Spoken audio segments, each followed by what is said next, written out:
antes de comenzar a leer las historias que escribimos, quisiera preguntarles qué tal les fue con ese ejercicio de motivar el recuerdo de alguien a partir de la fotografía. ¿Qué tal? Empezamos con gente joven y fue un fracaso, porque pues, como no, a mí no me tocó eso, no.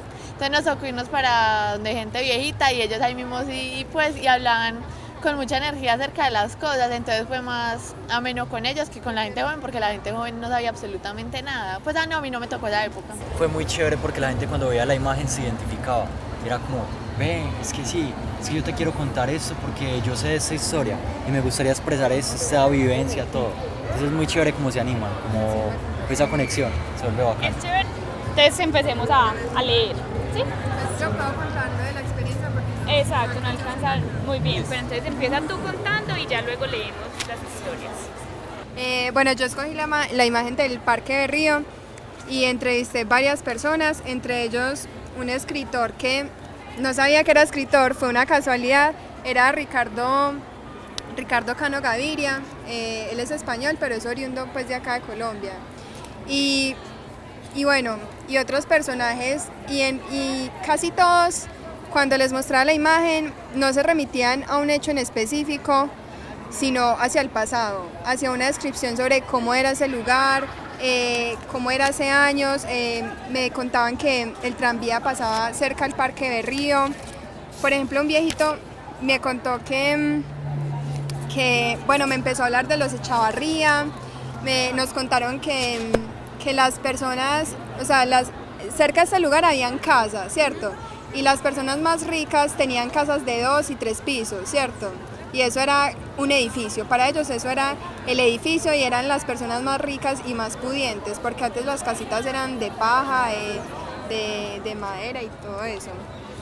Hablé con un señor muy amable, pues no le pregunté el nombre, pero me hablaba acerca de Junín y me decía que pues que en ese tiempo ellos iban a Junín, o sea, pues como los jóvenes, digamos, de esa época, iban a Junín a reunirse y como charlar, comer, caminar simplemente. Entonces, a todas las personas que les pregunté me decían que era un lugar como muy, digamos, familiar. Iba mucha gente como a compartir digamos que lo comparan con esta época y dicen que ahora las personas como en el centro uno no se va a poner ahí a decirle a alguien como hola, ¿cómo estás? No, sino que en esa época también la calidez humana existía. Hay algunos lugares de Medellín que no deberían desaparecer. Ese es el caso del Teatro Junín. El Teatro Junín, de esos lugares que debieron ser patrimonio histórico de esta ciudad, es lo que afirma doña Eugenia Villegas, una de las tantas visitantes de la fiesta del libro y que con gran indignación y tristeza en su voz rechaza aquel día que tumbaron el teatro. La cantina de Don Olegario, ubicada en San Juan, es una de las huellas históricas de lo que era la ciudad de Medellín. Los discos de acetato que todavía se tocan en este lugar fueron la última tecnología de la época donde el famoso Jordán en Robledo recibía a jóvenes y personajes de la ciudad, que bailaban, tertuliaban, se reunían, pero más que todo se sentían seguros. Actualmente las cantinas son el reflejo de una Medellín distinta, donde la inseguridad es el pan de cada día, principalmente en sectores como San Juan, donde la tasa de hurtos aumenta cada vez más. Los recuerdos de la infancia se instalan en el presente de aquellas personas que todavía añoran con nostalgia días ya ausentes. Don Arturo, un hombre de unos 60 años, de cabello castaño, cuyas canas demuestran el desgaste de los años ya vividos y gafas grandes que minimizan el tamaño de sus grandes ojos azules, cuenta con cierta nostalgia parte de la infancia que vivió cuando transitaba por la iglesia de la Candelaria. Los olores, los sabores y la experiencia de caminar con tranquilidad por el centro de Medellín y entrar a pedir deseos a la iglesia marcaron la infancia de aquel niño que 50 años después aún recuerda los caminos que alguna vez anduvo.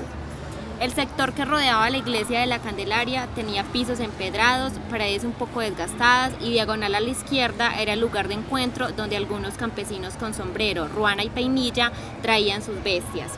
Don Arturo también recuerda aquel sitio cuyo nombre se le escapa, donde en sus años de juventud se iba a tomar aguardiente, o los guaros, como él mismo lo llama. La memoria del pasado es la única que puede hacer que aquellos momentos vividos tomen vigencia y recobren importancia aún en lo más efímero de la vida. Un lugar tan común que raro podría pasar. Un adiós, un hola, nada singular. Ese espacio que todos en alguna vez de su vida debió utilizar. Un triste adiós se solía aproximar, un nuevo hola se veía llegar. Mientras Roberto iba a despedir el amor de su padre, Sofía daba su primer grito de vida. Prado es un patrimonio arquitectónico descuidado por el Estado, un lugar que era muy bonito y que fue olvidado por culpa de las malas alcaldías. Hoy produce nostalgia, dice Rodrigo Cábala. Chicos, si ustedes se dan cuenta, en la información que recogieron, en las historias que construyeron en este ratico, podrían tener perfectamente un dossier de un periódico que hable sobre la ciudad y que reconstruya la ciudad. Entonces, realmente pues es como cuestión de reivindicar un poco la memoria y de sentir que a través del recuerdo y del pasado podemos entender y comprender un poco de lo que somos, ¿cierto? Esa es como la idea general.